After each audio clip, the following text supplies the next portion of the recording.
Hey y'all, I'm Parker. And I'm Dre. And this is the Disney Cellar. And today is all about the wonderful world of reading. Which, honestly, I never get this excited about reading as I'm dyslexic. Even doing this show can sometimes be a challenge for me. But the wonderful world of reading is one of my earliest Disney memories and was huge in helping me overcome some of my own fears and nervousness about reading. The Wonderful World of Reading is a beloved book series launched by Disney in 1971, and it was actually created for, well, this very reason. Disney wanted to introduce children of all ages to the joys of reading through stories featuring Disney's classic characters and their films. Wasn't that the little golden books were for? I'm feeling some Disney Cellar deja vu up in this place. Well, yes, but as we learned from our Little Golden Book episode, they were never an official Disney company. They were more like a brand partner, whereas The Wonderful World of Reading was, well, all Disney. But before we get to all of that, we do need to take a very quick trip to 1940s Denmark. We're gonna need a whole lot of faith and trust in pixie dust, sir. Yes, we will. So, while Disney was busy publishing comics at home here in the United States, Egmont, a Scandinavian media company, debuted a new weekly comic magazine featuring stories about the immensely popular Disney character, Donald Duck. And if you're sitting there wondering why he was so popular, you can always go back and watch our Character Hat episode. Please do. The first issue of Anders And and Co. was published on March 1st, 1949. Anders what? Anders And Company. Anders And is the Danish translation of Donald Duck. Oh. Yeah.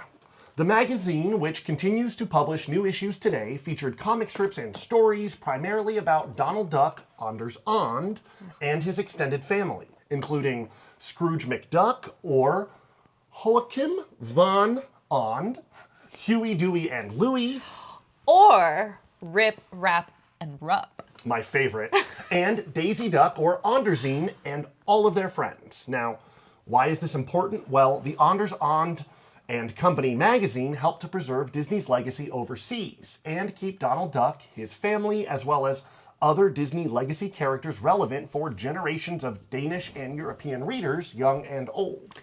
Wait, but how does this relate to the wonderful world of reading? We are getting there.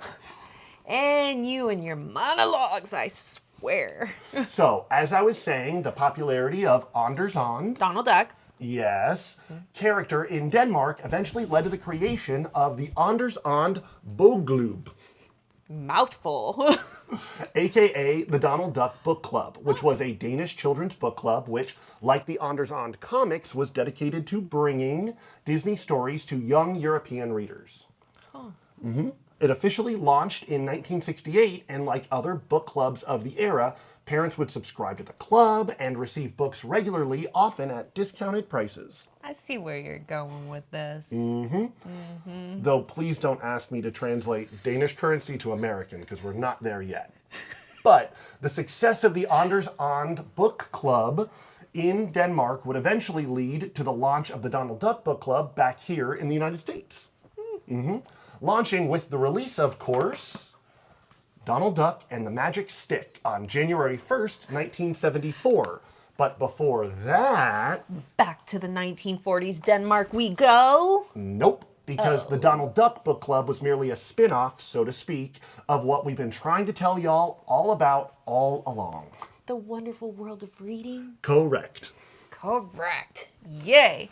The Wonderful World of Reading was introduced in 1971 as a collaboration between the Walt Disney Company and Random House Publishing.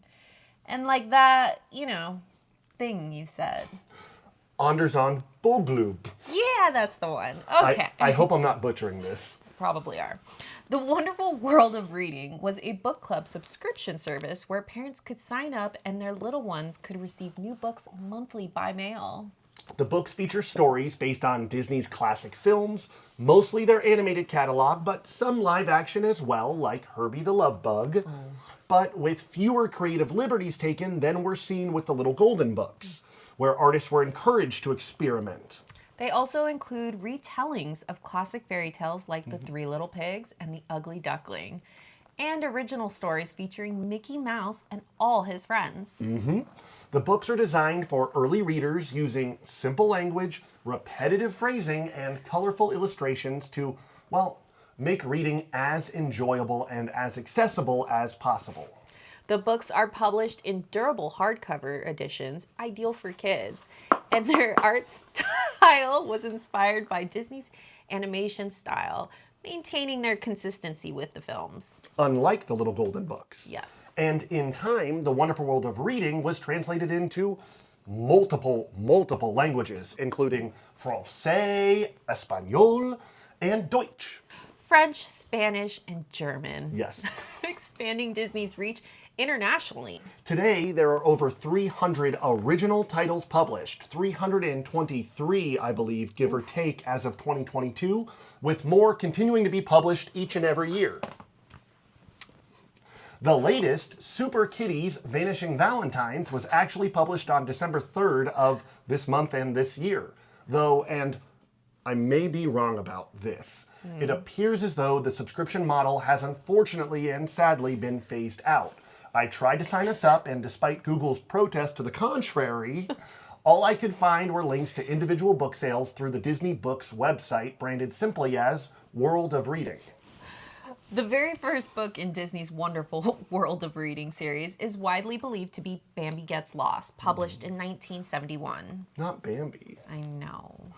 First editions and rarer titles like Bambi Get Lost have become a little more valuable among Disney collectors, but most can be bought for just a couple of dollars online. And speaking of reading, we do have a few fun updates to share about the Disney Cellar. Beginning next year, I'll be hosting a story time in the Book Nook here in the Disney Cellar. And starting Tuesday at 2 p.m. Pacific time, I'll be hosting our first ever Disney Cellar trivia competition here on our YouTube page. And the first person to comment all answers correctly, thank you, You're welcome, in the comment section will win a prize pulled directly from our curated collection here in the Disney Cellar.